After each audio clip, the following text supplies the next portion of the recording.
A terrible drought had struck a small village. Every field had dried up, and life had become almost impossible for the villagers. Desperate, the villagers gathered before the monk, pleading with him for help. The monk knew that if nothing was done, the entire village could starve to death. So he sat beneath a tree and began to pray. He vowed that he would not stop praying until the rain finally came. Days passed, but nothing changed. Then, one evening, a massive snake suddenly appeared and slithered toward the monk.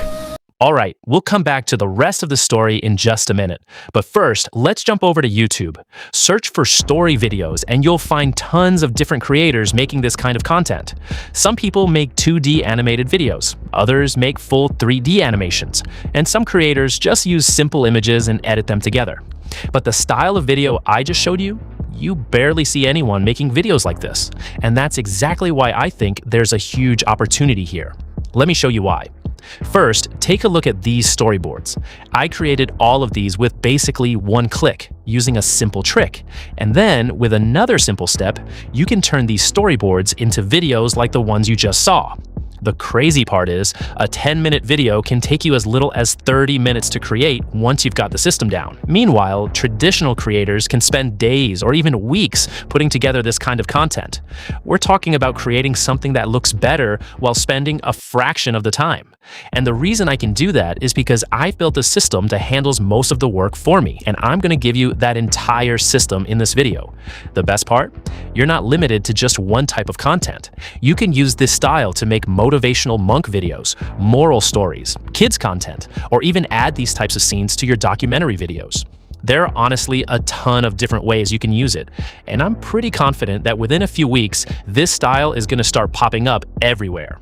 Once people see what's possible, they're going to start making videos like this themselves.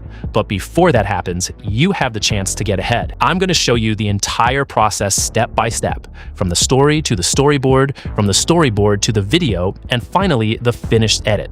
So stick around until the end, because I'm about to show you exactly how I made this.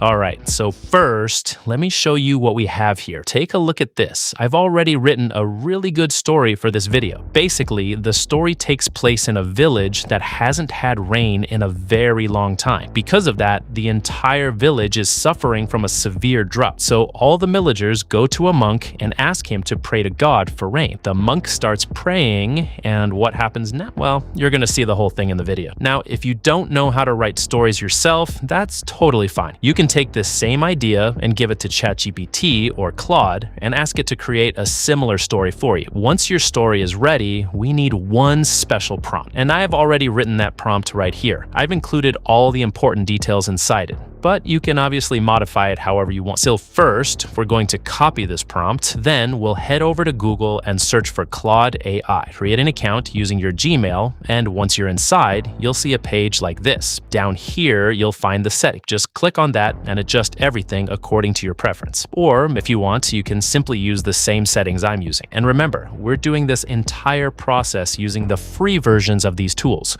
Even Claude is completely free for this tutorial. Now we'll paste our master prompt right here. As soon as we submit it, Claude is going to tell us that it doesn't have the actual story yet. So we'll simply copy the story we wrote earlier, paste it here, and submit. And look at this. Claude immediately analyzes the entire story and understands what's happened. It even gives us several additional story ideas that we can use. So if you don't like your original story, you can pick one of these ideas instead. For example, I'm going to choose this, copy it, paste it here, and ask Claude to write a full script based on the story. You can even tell it exactly how long you want the script to be. And just like that, it generates the entire script for us. So that's one really easy way to create a story if you don't want to write everything yourself. Although, personally, I'd recommend writing your own story whenever you can, because that gives you much more control over the characters, the plot, and basically everything that happens. Now, let's go back to our flowcharts. Oh, and one thing I almost forgot. Everything I'm using throughout this entire process, including the prompts,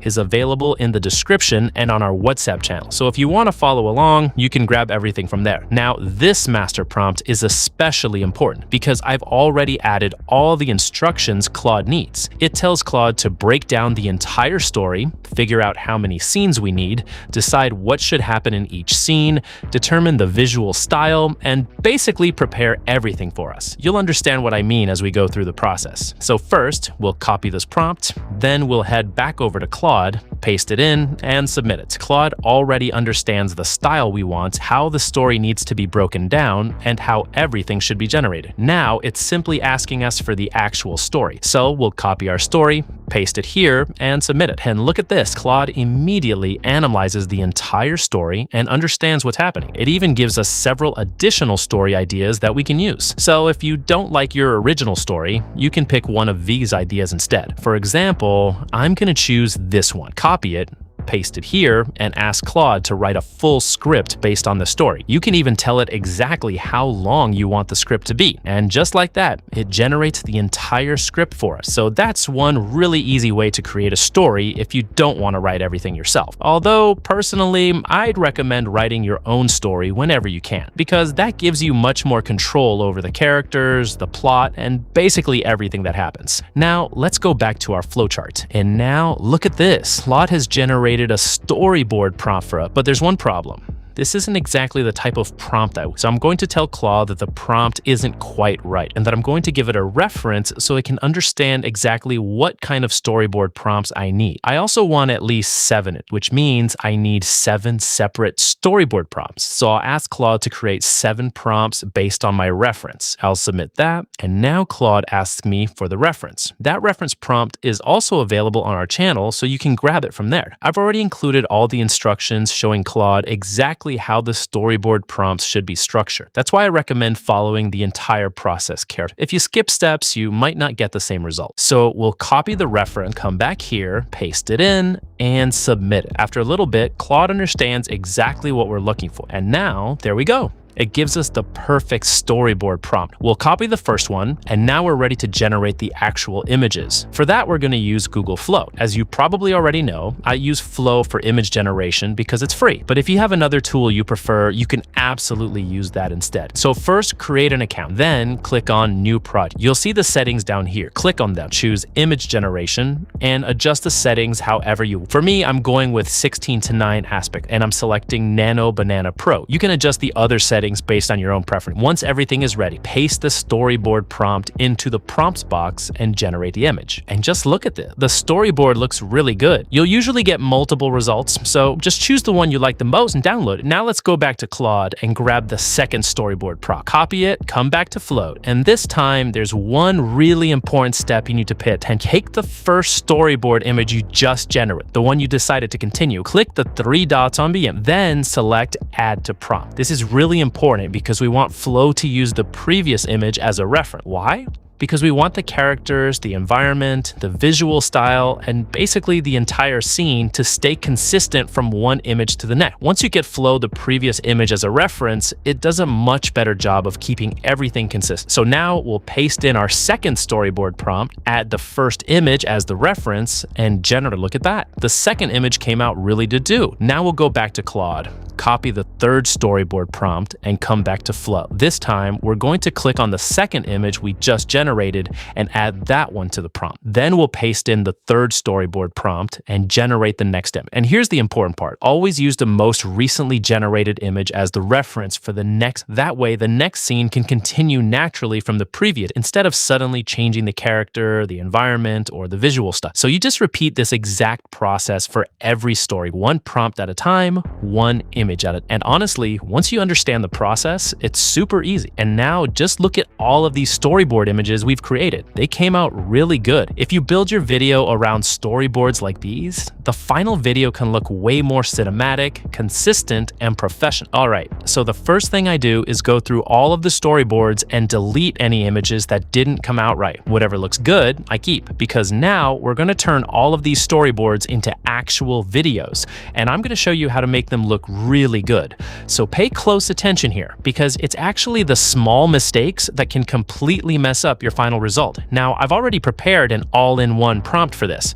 The best part is you don't have to animate every single storyboard manually, and you don't have to keep writing new prompts or explaining over and over again how you want the animation to work. You just copy this one prompt, paste it in, and Claude does most of the work for you. There is one little trick though, so watch this part carefully. First, we'll copy the prompt. Then we'll go back to Claude AI, paste it in, and submit it. And now Claude starts generating the prompts we need to turn each storyboard into a video. So for the first storyboard, it gives us our first animation prompt. But don't copy this prompt and use it yet. If you do, you could end up wasting a bunch of credits because we haven't told Claude how long each video needs to be. So first, I'm going to tell it that every video needs to be exactly 10 seconds long. Basically, I want Claude to write the prompts specifically for generating 10-second videos from each storyboard. And now you can see that Claude has fixed it. But there's still one problem. It hasn't told us which storyboard the prompt is actually for. So I'm just going to ask it to specify that. And now there we go.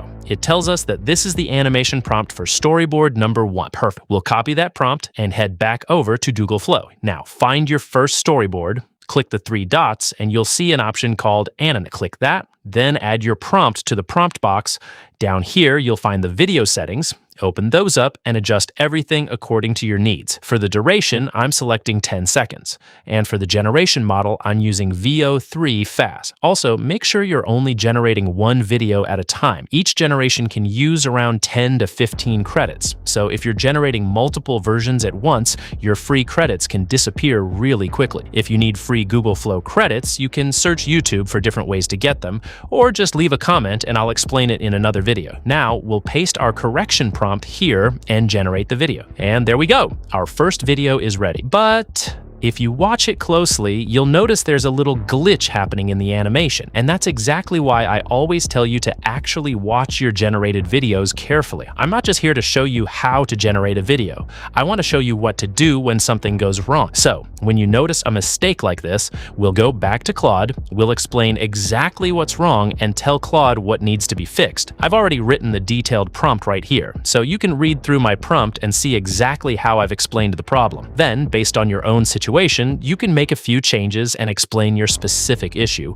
Or if you're running into the exact same problem I'm having, you can simply copy my prompt and use it yourself. And if you're having trouble getting the prompts from our WhatsApp channel, there's actually a really easy solution. Just take a screenshot of the prompt directly from the video, then upload that screenshot to ChatGPT and ask it to transcribe the prompt exactly. ChatGPT can read the screenshot and turn it back into editable text for you. Super simple. Now, once we submit our correction prompt to Claude, you can see that it understands exactly what went wrong and what needs to be changed. And then it gives us a new corrected animation prompt. So we'll copy the new prompt, come back to Google Flow, use the same settings as before, paste the new prompt, and generate the video again. And now, look at that. This version came out way better. There are still things you can improve depending on what you're trying to create, but the result is already much cleaner. Now, I'm going to go back to Claude and ask it to generate the rest of the animation prompts using the same rules.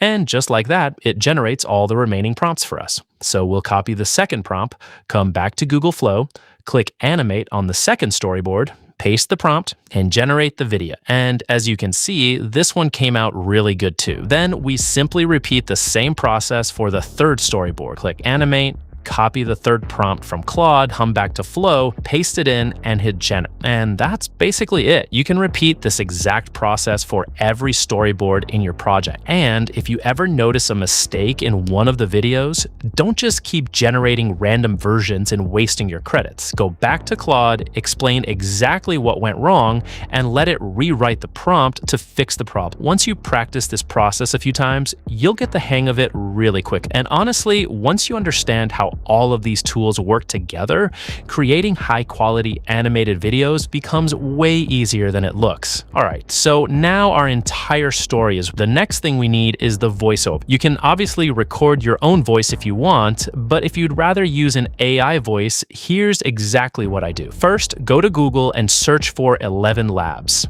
Open the first website and create an account. They currently let you generate a limited amount of audio for free, and the voice quality is honestly really good. Once you're inside, click on text to speech and paste in the script we created early. I'll clean up the formatting and remove any unnecessary spaces before generate. Then over on the side, you'll see a bunch of different voices. Just listen to a few of them and pick whichever one fits your story the best. There are a lot of really realistic voices available, so you have plenty of options. For the generation model, I usually go with V2, but you can experiment with the different models and see which one sounds best for your particular video. Once everything looks good, just hit generate, and that's it. Our voiceover is ready. Now we need to put everything together. For editing, you can use pretty much any video editor you want, whether you're on your phone or your computer. You don't need some crazy expensive editing setup either, but you should at least know the basics of editing, because if you want to consistently make money on YouTube, learning to edit is definitely worth it. So first, import all of your generated clips and your voiceover into your video edit. Then we'll start placing the clips according to the voiceover one by one. If a clip is too long, just cut it down. If it's a little too short, you can slow it down slightly or extend the shot, depending on what you're working. And there's actually something really cool about these generated clips. A lot of them already come with sound effects, background audio, and even natural sounding character voices built into the generation. Once you hear them, you'll understand what I mean. The quality is honestly really impressive. So first, we'll arrange all of our clips in the correct order. Then you can add transitions, filters, visual effects, zooms, sound effects, whatever fits your video. You have complete control over the final edit. Now, I do want to mention one thing. You might notice a small glitch here and there in some of the generated clips. That's just something you have to expect when you're using free AI tool. You're not always going to get a perfect result on the first try. So sometimes you'll have to make a few adjustments or regenerate a clip. But considering the fact that we're using free tools, the quality is honestly really good. And that's why so many creators are using this kind of workflow. At the end of the day, the most important thing is that people understand the story and actually enjoy watching. The visuals are already doing a lot of the heavy lifting, and you can use this exact process to create much longer videos, completely different stories, or even build an entire series around different characters and ideas. Now, if you want to add your own background music or extra sound effects, there are a few places you can get them. You can go to Google and search for Pixabay. They have a bunch of free music and sound effects that you can use for your videos depending on the specific license. Another option is YouTube Studio. Just open the audio library and you'll find a whole collection of music and sound effects you can use for your video. You can also search YouTube for royalty-free or copyright-safe music, but always check the specific usage rights before using anything in your video. And that's pretty much it. Once you finish the final edit, export the video, and your video is ready to go. Now you can upload it to YouTube and publish it. And that's how you can take a simple story, turn it into a full AI-generated video, add a voiceover, edit everything together, and end up with a complete YouTube video.